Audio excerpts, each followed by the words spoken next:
Bear Grylls হলো সেই ব্যক্তি যার সাথে বিশ্বের অনেক বিখ্যাত ব্যক্তিরা বন জঙ্গলে সময় পার করেছেন, যেমন আমেরিকার সাবেক প্রেসিডেন্ট বারাক ওবামা, ইন্ডিয়ার president Narendra Modi, Bollywood superstar Akshay Kumar, Sunny Leone, Ajay Devgn, superstar Rajinikanth সহ আরো অনেক বিখ্যাত ব্যক্তিরা তার সাথে বন জঙ্গলে সময় কাটিয়েছেন। তিনি মূলত তার ভিডিওর মাধ্যমে মানুষদেরকে দেখানোর চেষ্টা করেন যে কিভাবে যে কোনো বিপদে পড়ে গেলে নিজেকে রক্ষা করতে হবে এবং সেখান থেকে বেঁচে ফিরে আসতে হয়।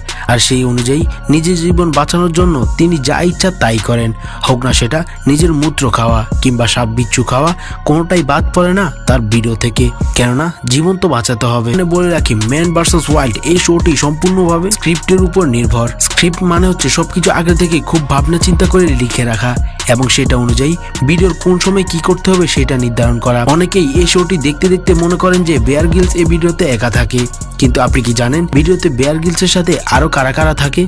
ভিডিওতে বেয়ার গ্রিলসের সাথে থাকেন অনেকগুলো ক্যামেরাম্যান, কিন্তু বেশিরভাগ সময় তার সাথে এক দুজন ক্যামেরাম্যানই থাকে। তার সাথে আরো থাকে স্টান্ট এক্সপার্ট, মানে যারা বিপজ্জনক কাজ করার আগে সেটা কিভাবে করলে ঠিক হবে সেই দিক নির্দেশনা দেয় আর কি।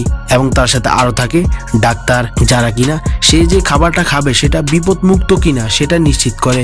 আর এখানে উল্লেখ্য যে ভিডিওর মধ্যে আমরা দেখি তিনি যে কোনো পোকামাকড় বা জীবজন্তু খেয়ে ফেলেন, সেটা কিন্তু এই ডাক্তাররাই আগে বিপদমুক্ত কিনা সেটা নিশ্চিত করে। এখানে কিন্তু আমরা তার এই খাবার খাওয়াকে অভিনয় একদমই বলতে পারি না, কারণ তিনি কিন্তু এই খাবারগুলি সত্যি সত্যিই খেয়ে থাকে এবং তিনি যে এক ভিডিওতে নিজের মূত্র পান করেছিলেন সেটা কিন্তু সত্যি ছিল। মানে উনি কিন্তু এমনি এমনি এতটা ফেমাস হয়ে যাননি, তার জন্য তাকে অনেক কষ্ট করতে হয়েছে। এবার বলবো ভিডিওতে দেখানো স্টান্টগুলো কি সত্যি নাকি মিথ্যা। এক কথায় বললে ভিডিওতে যত সব স্টান্ট দেখানো হয় সেগুলি সবই সত্যি। প্রথমে তার সাথে থাকা স্টান্ট এক্সপার্টরা সেই জায়গাটাকে ভালোভাবে দেখে নেয় এবং তিনি যদি হেলিকপ্টার থেকে লাফ দিতে চান তাহলে পাইলট হেলিকপ্টারকে নির্দিষ্ট জায়গা বরাবর এনে তাকে ইঙ্গিত দেয় এবং তিনি যে জায়গায় লাফ দিবেন ঠিক সেই জায়গায় লাফ দিলে কোনো ক্ষতি হবে কিনা সেটা আগে থেকেই স্টান্টম্যানরা হিসাব করে রাখে। তবে এখানে একটা কথা সত্যি যে ভিডিওর মধ্যে তিনি যে দেখান যে তিনি কিছু না খেয়ে শুধু ওই পোকামাকড় বা জীবজন্তু খেয়ে জীবিত আছেন, এটা কিন্তু সত্যি না। তারা ভিডিও শুটিং শেষে তাদের মন মতো খাবার গ্রহণ করে থাকে। এবং আরেকটা অবাস্তব কথা হলো তিনি যে ভিডিওর মধ্যে দাবি করেন যে তিনি 3 দিন ধরে ওই সব জায়গায় ছিলেন কোনো কিছু খাওয়া ছাড়া, এটা কিন্তু মিথ্যা কথা।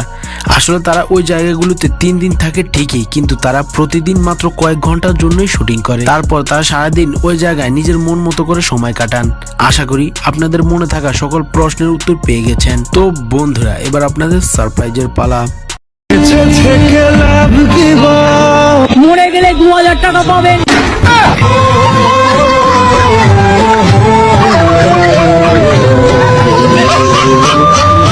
खत्म, bye bye, tata, good bye, गया।